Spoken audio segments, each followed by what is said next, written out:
Hi, Alex here. Today's video is about circular economy. It is a term that we hear a lot these days. I was asked many times to make a video about it, so here it is. I will explain what we mean by circular economy. I will go through all the things we can do to go from our current economy to a circular one, and I will use many examples. If you stay until the end, I will share a book with you that you can read to learn more about it. You will see there is way more to it than just recycling. Okay, let's get drawing.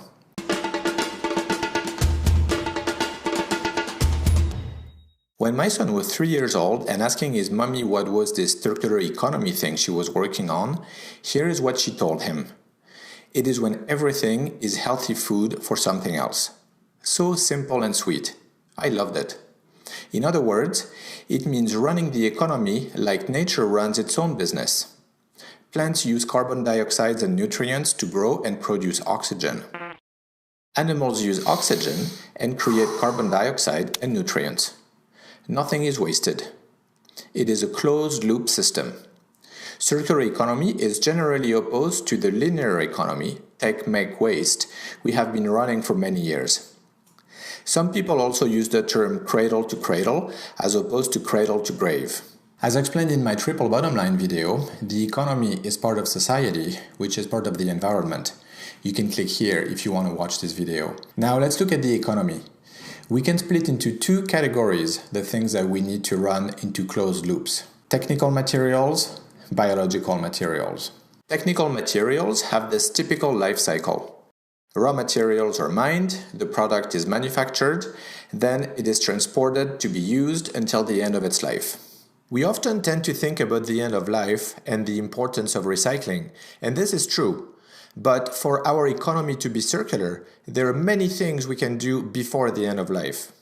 It starts with using resources that are already extracted. Say my product needs copper. It is best to mine copper that is not used anymore, that we also call post-consumer, as opposed to mining some new one from the ground. Especially when you know that 1. Copper is predicted to be mined out worldwide by 2040, and 2. Processing recycled copper uses only 10 to 20% of the energy it takes to process new copper from virgin ore. When manufacturing my product, I can design it so it can easily be dismantled and the copper can easily be recycled next time. I can also manufacture my product so it lasts a long time, so it can be maintained and repaired. I can design it so it uses as little energy as possible. This TED video uses a great example of a tea kettle and the fact that during commercial break of a popular TV show, England has to buy nuclear power from France because millions of people go to the kitchen at the same time to boil an entire 2-liter kettle to make 1 cup of tea. Once a product cannot be used anymore, then it needs to be collected and recycled. Here comes an important question. Does the recycled material maintain its quality to be used for similar applications, or is it downcycled into a material that has a poorer quality? Downcycled was a term from the book Cradle to Cradle. You can find a link in the description below. Remember, in a circular economy, everything is healthy food for something else. Nothing goes to landfill.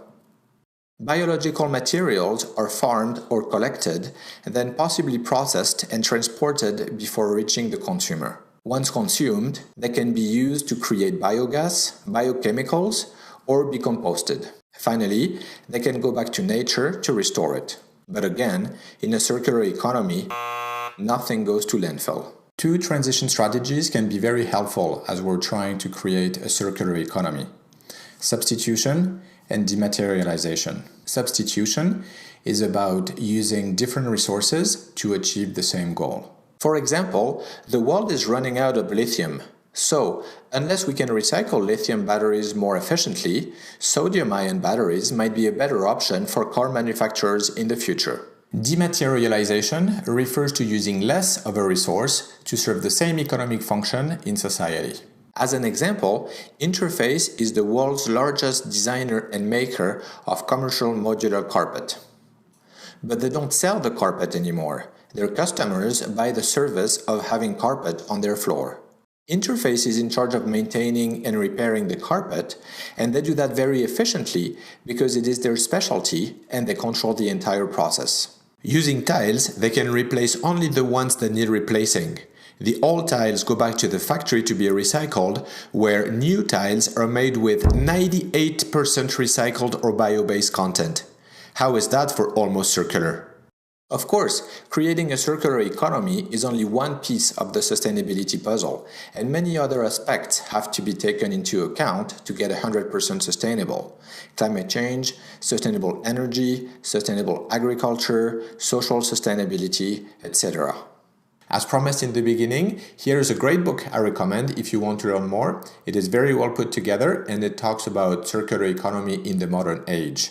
I will put a link in the description below. If you found this video useful, please like it, subscribe, and click the bell to be notified when we post new videos.